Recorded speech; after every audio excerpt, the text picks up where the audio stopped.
You know how elite athletes, world-class musicians, or even top surgeons prepare for a huge moment? A lot of them do this thing called mental rehearsal. They'll literally close their eyes and visualize, in super fine detail, everything going perfectly. They're not just hoping for the best. They are experiencing success in their minds before they even step out there. So that brings up a really interesting question, right? What if this isn't just some trick for high performers? What if this mental rehearsal process is actually a kind of hidden engine running in the background of our lives all the time, shaping our careers, our relationships, our habits? It makes you wonder, what are you rehearsing all day long? So, in this explainer, we're going to look at imagination as a kind of performance rehearsal. We'll translate some early 20th century ideas into a modern framework we can actually use, what we'll call the mind's blueprint. We'll break down how these inner pictures actually work, see how they play out in real life, and then we'll even try a quick 2-minute rehearsal ourselves. Let's get into it. Okay, so to really get to the heart of this, we're going to look at the work of an early 20th century thinker named Ernest Holmes. Now, his language can feel a little, well, old-fashioned. So our goal here is to just translate his core ideas into practical, modern terms. Think of it less as some kind of mystical philosophy and more like a form of cognitive technology. So this is basically our decoder ring for Holmes's ideas. His big concept was something he called the mental equivalent. For our purposes, let's just call it a cognitive blueprint. It's this idea that you have to have a detailed inner model of an outcome in your mind before it can show up in your life. Same thing with mental atmosphere. That's just what we'd call an interpersonal vibe. And what he called a treatment is really just a process of cognitive realignment. Okay, so this is the million-dollar question. How does an internal idea, a cognitive blueprint, actually turn into a physical thing or a real-life event? How does a thought become reality? Well, it's not just wishful thinking. According to this framework, a really powerful thought has a specific structure. It's actually three-dimensional. Let's break that down. First, you've got words. Think of these as the bones, the structure of what you want. Next, you've got the images. This is the actual visual blueprint. It's what you see in your mind's eye. And finally, and this is so important, you have emotions. This is the rocket fuel. It's the feeling, the energy that drives this whole process forward. When your words, your images, and your emotions all line up, you create this incredibly compelling inner picture. And here is the absolute key to the whole thing. Your subconscious mind, the part of you that runs all your automatic habits and behaviors, it doesn't really know the difference between something you vividly imagine and something that's actually happening. So it takes that blueprint you've created and accepts it as reality right now. And once it does that, it starts to subtly guide your choices, your actions, and what you notice to make your outer world match that inner picture.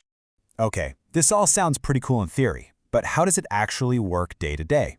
Let's look at 3 really common areas where this kind of mental rehearsal is always at play: at work, in our relationships, and with our habits. So let's take a classic work scenario. You've got a big presentation coming up. What do most of us do? We spend days rehearsing failure, right? We imagine forgetting our words, people looking bored, the PowerPoint crashing. That is a mental rehearsal for a bad outcome.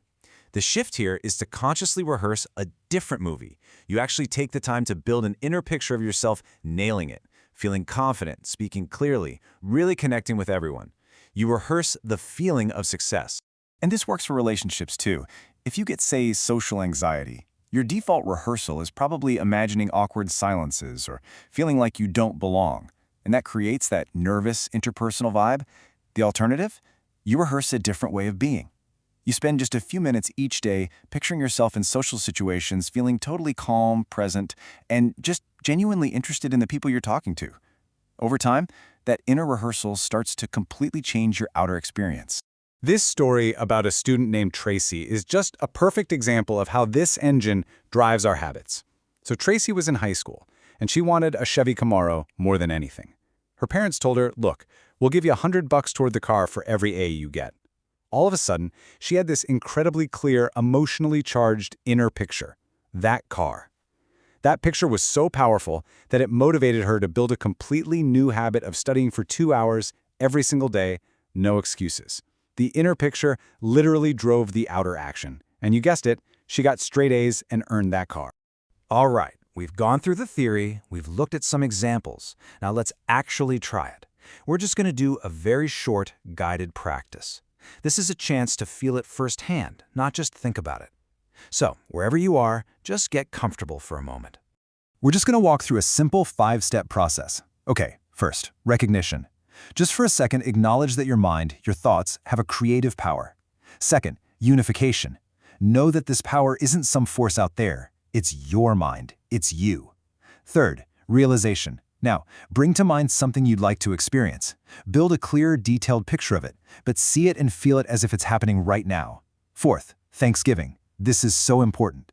Feel genuine gratitude for it. Assume the feeling of the wish fulfilled. What would it feel like to already have it? Feel that now.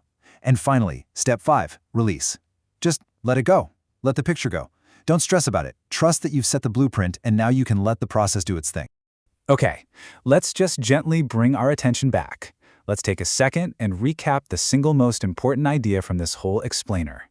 Look, if you remember just one thing, let it be this. Your life tends to follow the blueprints, the inner pictures that you hold in your imagination over and over again.